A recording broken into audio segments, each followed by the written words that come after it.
Here's a rewritten, more emotional, engaging and simple version of your section in conversational, viral-ready style. Ayoka walked into the sparkling restaurant, her heart buzzing with excitement. It was the company's anniversary dinner, her first big event since joining, and she had imagined herself laughing with her colleagues, sharing stories, maybe even impressing her boss. She wore her favorite dress, a soft gold fabric that shimmered under the lights, and her hair braided neatly with tiny beads catching the glow. The smell of roasted meats and spices made her stomach rumble, but she pushed down her nerves. As she moved toward the table with a hopeful smile, her manager stepped in front of her. "Oh, this section is only for executives," he said, his tone casual, almost mocking. "You can sit outside." A ripple of laughter ran through the group. Ayoka froze. The room suddenly felt too bright, too loud, like everyone was watching her heart break in slow motion.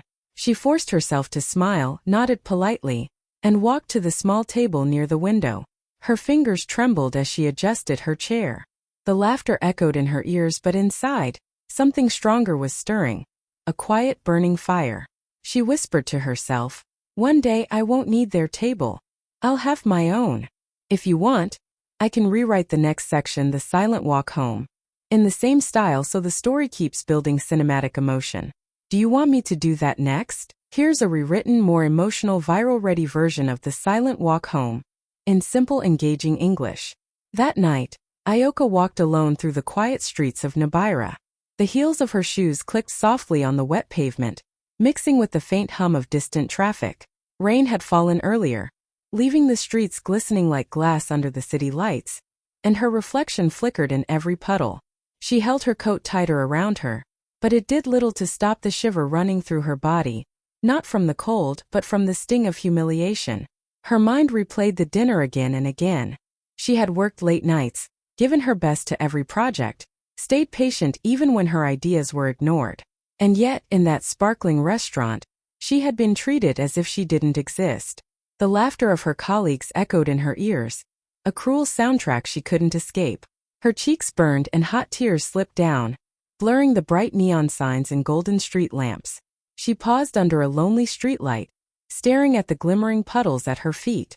She wanted to scream, to tell the world how unfair it was, but the words got stuck in her throat. Instead, she whispered softly to herself, "One day, I won't need their table. I'll build my own, and they'll see." Her voice was quiet, but inside it carried the weight of a promise, a fire that humiliation could not douse. Ayoka lifted her chin, letting the rain-soaked wind hit her face, feeling it wash away the last of her doubt.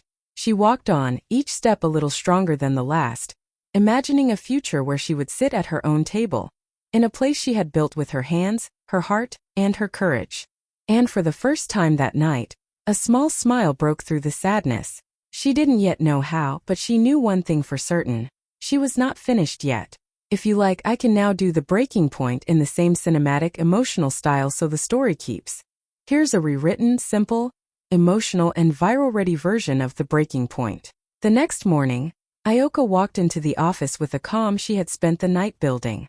Her bag felt heavier than usual, not because of the weight of her things, but because of the decision she was about to make. She approached her manager's desk, her heels silent against the polished floor, and placed her resignation letter in front of him. He looked up, one eyebrow raised, a smirk playing at the corners of his mouth. "You'll be back," he said casually, as if predicting the weather. "People like you don't survive on their own." His words were meant to wound, to shake her, to make her question herself. For a moment the old doubt flickered in her mind, but it was quickly replaced by something far stronger. Ayoka met his gaze steadily, letting the silence stretch between them. She could feel the heat rising in her chest, but it wasn't fear. It was determination, fierce and bright. She said nothing, leaving him staring at the empty envelope in disbelief. Every late night, every ignored suggestion, every laugh she had endured at the dinner, it all came together in that quiet moment. As she walked out of the office, her footsteps echoed with a new rhythm, one that was hers alone. She didn't look back, didn't let the sting of his words follow her. Inside, her heart burned with a mix of anger and hope, a fire she knew could not be doused by anyone else's doubt. Outside, the sun was just starting to rise over Nibira City, casting a golden glow over the streets. Ayoka breathed it in, feeling the weight of the past lifting slightly with each step. She whispered to herself, "If they think I can't survive, they have no idea what I'm capable of." In that moment, leaving wasn't defeat. It was the first brave step toward a table she would one day own. A place where respect, not mockery, would greet her. If you want, I can continue with The Seed of an Idea next. Key. Here's a rewritten, simple, emotional, and cinematic version of The Seed of an Idea. That evening, Ioka sank into the worn armchair in her small apartment, the city lights outside casting soft shadows on the walls. She felt drained, her body heavy from the tension of the morning, but her mind refused to rest. Her eyes fell on an old leather-bound book sitting on the kitchen counter, her grandmother's recipe book. The pages were yellowed, edges frayed, filled with her grandmother's neat handwriting and notes about meals that had fed generations of their family. She opened it slowly, running her fingers over familiar recipes: spicy jollof rice, peppered goat stew, roasted plantains with palm oil. Each page carried more than food. It carried memory, love, and resilience. Ioka smiled through her tears, remembering the nights her grandmother had cooked for the family, her laughter filling the small kitchen, her hands moving quickly but gracefully as she created magic from simple ingredients. Sitting there, Ioka felt a spark light inside her. She whispered to herself, her voice soft but firm, "If they won't let me sit at their table, I'll build one from my roots." The words echoed in the quiet apartment, carrying with them a promise she had not dared to say aloud before. She could almost see it, a place filled with warmth, with aroma that wrapped around people like a hug, with tables where everyone was welcome and every meal told a story. For the first time in weeks, she felt hope flicker in her chest. This wasn't just about revenge or proving anyone wrong. It was about taking the love she had inherited, the traditions her family had passed down, and creating something that could touch people's lives, just as her grandmother's cooking had touched hers. Ioka closed the book gently and set it on the counter. Her mind was racing with ideas, her heart alive with possibility. That night, sleep came slowly, but it came with dreams of sizzling pots, laughter. Here's a rewritten, simple, emotional, and cinematic version of The Struggle Begins. With her last savings, Ioka rented a tiny street stall at the corner of a busy market road in Nibira. The stall was small, almost bare, with a rusty sign that simply read Ioka's Kitchen. But to her, it felt like the first stone in the foundation of her dream. She unpacked her grandmother's old pots and pans, set out bowls, and carefully arranged the fresh ingredients she had bought that morning: yams, peppers, plantains, and fragrant herbs. That first day, the crowd was thin. People passed by without stopping, and the occasional curious glance made her heart tighten. Sweat ran down her back as she cooked, stirring pots with careful hands, tasting every bite to make sure it carried the flavor she remembered from her grandmother's kitchen. Each plate she served, she offered with a warm smile, a nod, a few kind words. "Try this, it's made with love," she'd say softly, hoping her warmth would travel with the food. Slowly, something magical began to happen. The first customer, an old man with tired eyes, came back the next day with his grandchildren. They laughed and devoured her pepper stew, leaving empty plates and happy smiles. Soon, another passerby stopped, then another, and each left with a nod of thanks and a sparkle in their eyes. Word traveled quickly through the market, not just about the taste of her food, but the care she poured into every plate. People began to linger, chatting with her, asking about her recipes, returning the next day with friends. Every evening, as she packed up the empty bowls and wiped the counters, Ioka felt a quiet satisfaction. The days were long and the money was small, but each smile, each returning customer, felt like proof that she was on the right path. She whispered to herself under the fading sun, "This is just the beginning." With her heart full of determination, she knew that little by little, through sweat, tears, and love. Here's a rewritten, simple, emotional, and cinematic version of The Small Miracle. One warm afternoon, as the sun dipped toward the horizon, a young man with a camera and a curious smile stopped in front of Ioka's stall. He introduced himself as a food blogger, one who traveled the city looking for hidden gems. Ioka felt a flutter of nerves, wondering if her small corner of Nibira could impress someone like him. With a polite nod, she served him her signature dishes: steaming spicy yam, pepper stew glistening with oil, and golden roasted plantains. The blogger took a bite, his eyes widening with surprise. He laughed softly, savoring the flavors. This is incredible," he said, filming every moment. He asked her questions about the recipes, her inspiration, and the story behind her little stall. Ioka spoke softly, her words carrying pride and hope, sharing memories of her grandmother and the dream she had started on a rainy evening. Within hours, the video went online. People watched in awe as the camera captured the sizzling pots, the rich colors of her dishes, and the smile she gave every customer. Comments poured in. "Where can I find this food? I need to try Ioka's cooking. Her story is amazing." By the end of the week, long lines formed around the small stall. Customers waited patiently under umbrellas, chatting and laughing as they anticipated their turn. Ioka moved between pots and plates, her hands flying, her heart swelling with every compliment, every grateful smile. Her humble dream was no longer just hers. It had touched the hearts of the city. Strangers came from neighborhoods she had never visited, all drawn by her food and the warmth she served with it. That evening, as she counted the day's earnings and wiped down the counters, she felt something she hadn't felt in a long time. Hope turning into reality. She whispered to herself, a quiet laugh escaping her lips. "This is just the beginning. One day this little pot will feed." Here's a rewritten, simple, emotional and cinematic version of the growth. With the money she had earned from her little stall, Ioka finally rented a small restaurant space in a busy part of Nabira City. She painted the walls gold and maroon, colors that felt warm and rich, and hung woven baskets, African masks, and paintings that told stories of her heritage. Every corner of the restaurant carried a piece of her roots, a tribute to her grandmother and the generations of women who had cooked with love before her. On opening day, Ioka dressed in her finest traditional attire, a flowing indigo dress embroidered with gold, her hair braided with colorful beads. She felt a mixture of nerves and pride as she unlocked the door and stepped inside. The aroma of her cooking, spicy yam, pepper stew, roasted plantains, filled the air instantly. It wasn't just food, it was a feeling, a memory, a comfort that wrapped around everyone who walked in. Customers trickled in at first, curious about the new place, but it didn't take long for word to spread. People came not just for the flavors but for Ioka herself. She greeted every guest with a warm smile, remembering their names, asking how their families were, making each person feel like part of something bigger than a meal. She moved between the tables, carrying dishes, sharing laughter, and occasionally offering little stories behind each recipe. By the end of the first week, her restaurant had become more than just a place to eat. It had become a landmark. People came from all over Nabira to experience the warmth, the flavors, and the energy that Ioka brought. Even strangers felt like friends under the golden lights and woven decorations of her restaurant. Each night, as she closed the doors and took a moment to breathe in the scent of her kitchen, she felt an overwhelming sense of gratitude. From a small street stall to this beautiful space, she realized she was building more than a restaurant, she was BUE. Here's a rewritten, simple, emotional and cinematic version of the return of the mockers. One warm evening, as the golden lights of Ioka's restaurant glowed against the bustling streets of Nabira, a group of suited executives walked in.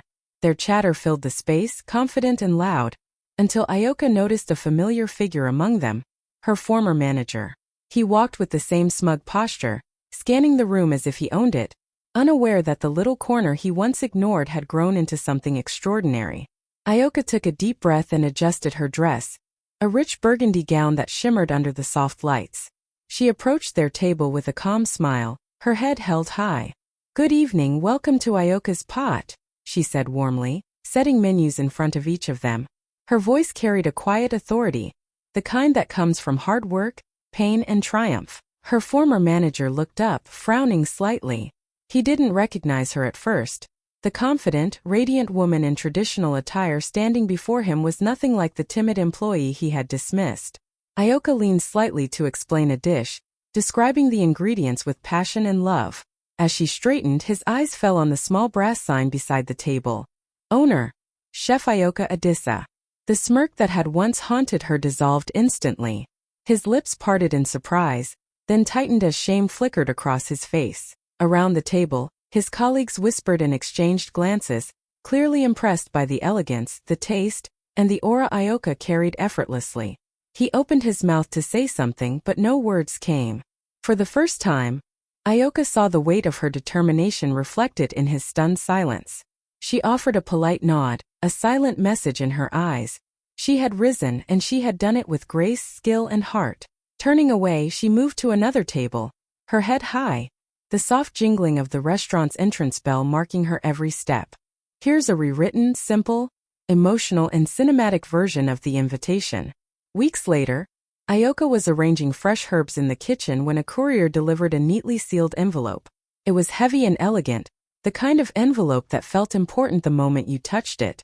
She tore it open carefully, her fingers trembling, and pulled out a letter printed on thick, glossy paper. As she read the words, her heart skipped a beat. The letter was from the very company that had laughed at her, the same group that once refused to let her sit at their table. They were planning their next anniversary dinner, and they wanted to host it at her restaurant. Ioka sank into a chair, staring at the paper, her eyes wide, her breath catching. Her fingers traced the company logo at the top, then the lines that confirmed it. The tables, the lights, the menu, all would be hers to prepare and serve. A slow, incredulous smile spread across her face. She could hear echoes of that terrible night in the luxury restaurant, the laughter that had cut through her confidence like a knife. And now, here she was, the one in control, the one creating the experience, the one who had turned rejection into triumph. Her chest swelled with pride, but it wasn't just pride. It was poetic justice, a quiet, perfect kind of victory that didn't need shouting or revenge. She held the letter against her heart, imagining the night of the dinner. Her restaurant filled with the city's top executives, the lights shimmering, her staff moving gracefully, the aroma of her food filling every corner. She pictured herself greeting guests with calm authority, a smile that carried all the strength and grace she had built over these months. Tears blurred her vision, but they were not tears of sorrow. They were tears of recognition of how far she had come, how she had turned pain into power, and how the same people who once doubted her would now witness her brilliance. Whispering softly, here's a rewritten, simple, emotional, and cinematic version of the night of triumph. The night of the anniversary dinner, Ioka's restaurant glowed like a jewel in the heart of Nabira City. Soft golden lights reflected off the maroon and gold walls, casting warm shadows across the woven baskets and African art that decorated the space. The air smelled of roasted herbs, sizzling spices, and fresh bread, but beneath it all was a taste of victory, sweet and unmistakable. Executives arrived in tailored suits, their confident chatter filling the room, while photographers moved silently, capturing the elegance of the evening. Cameras flashed as Ioka greeted each guest with calm poise, her smile radiant but steady. She wore an emerald green gown that shimmered under the lights, gold jewelry glinting against her skin, her hair braided and adorned with tiny beads that caught the glow.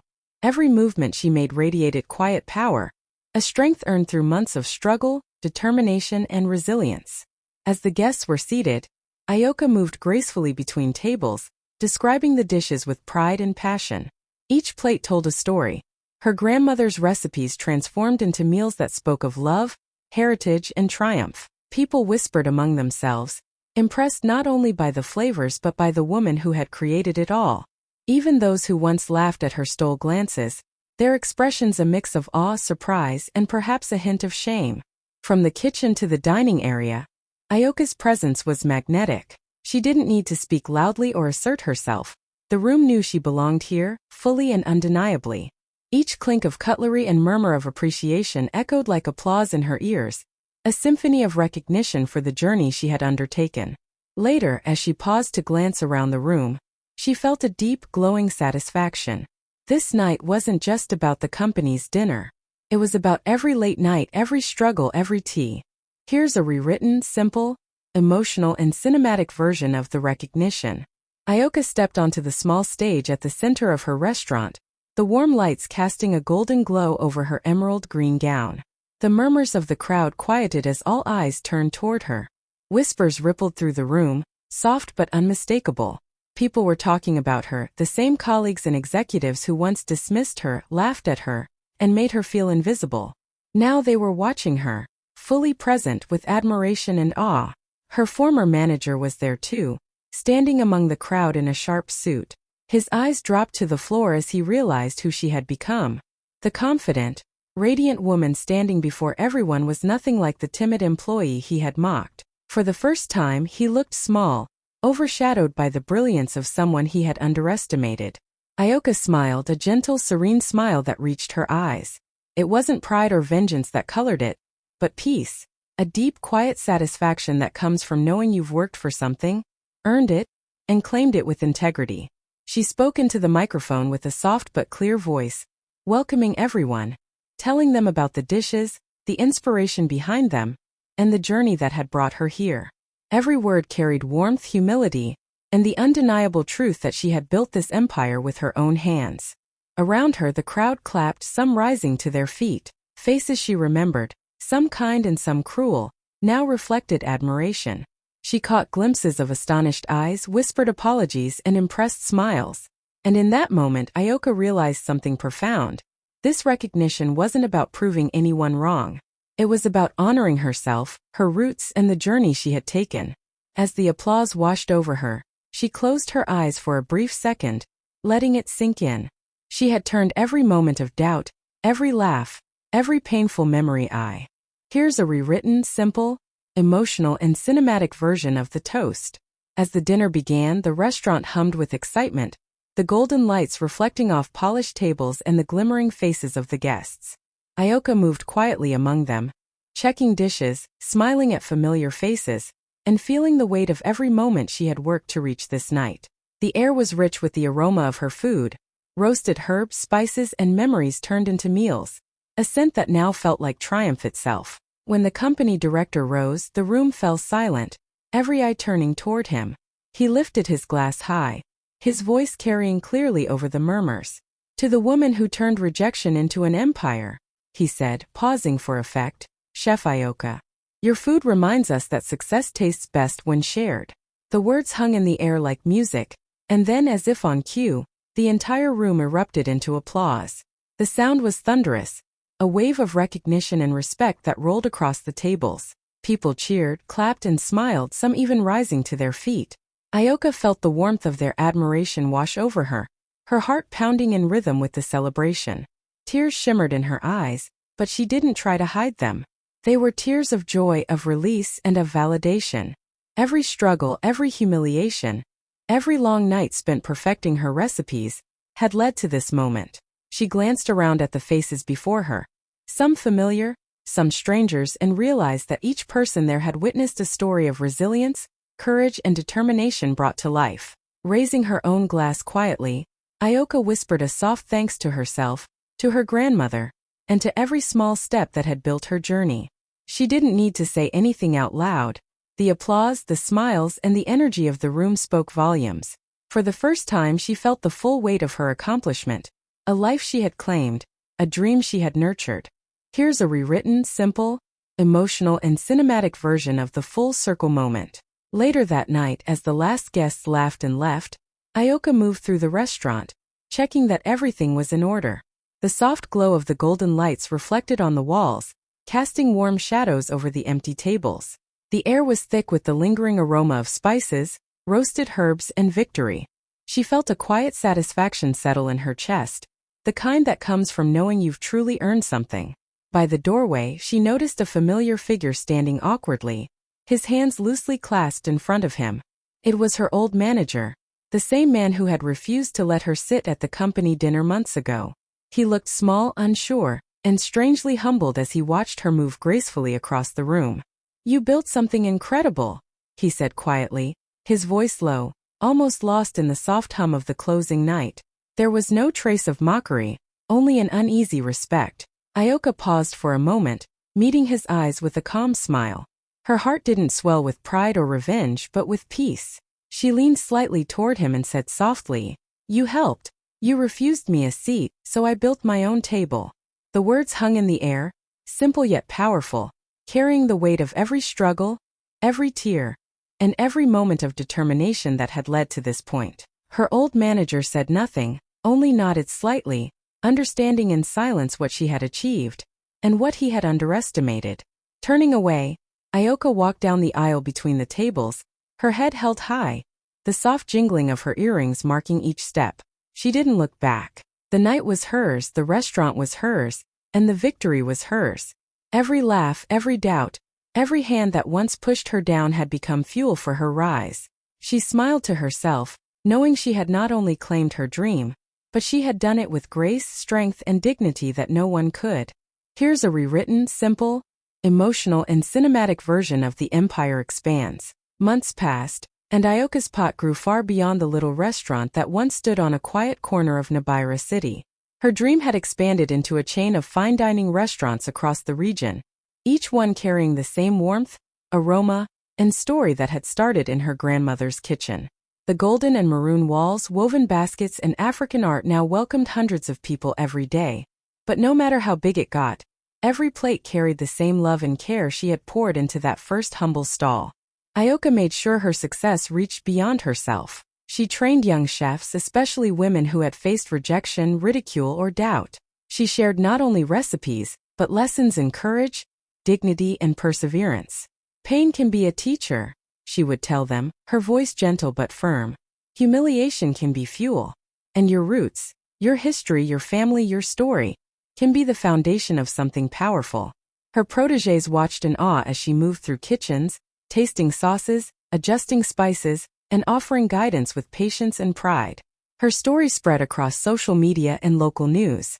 People called her the woman who turned rejection into a movement, the chef who built an empire from love, sweat, and determination. Parents pointed to her as an example for their daughters. Young women felt inspired to pursue their dreams, and even those who had doubted her in the past began to speak her name with respect. At the center of it all, Ioka remained humble. Every evening after the last customer had left, she walked through her restaurants, inhaling the aroma of roasted herbs, listening to the quiet clinks of dishes being cleaned, and remembering the journey from a small street stall to an empire. She smiled softly, knowing that the table she had built was more than just a place to eat.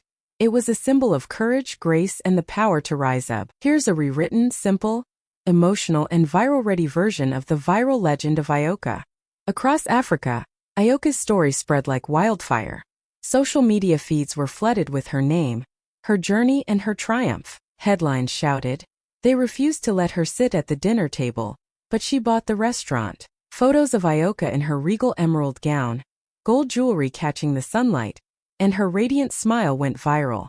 People couldn't get enough of the woman who had turned humiliation into power, who had built an empire from love, sweat, and courage.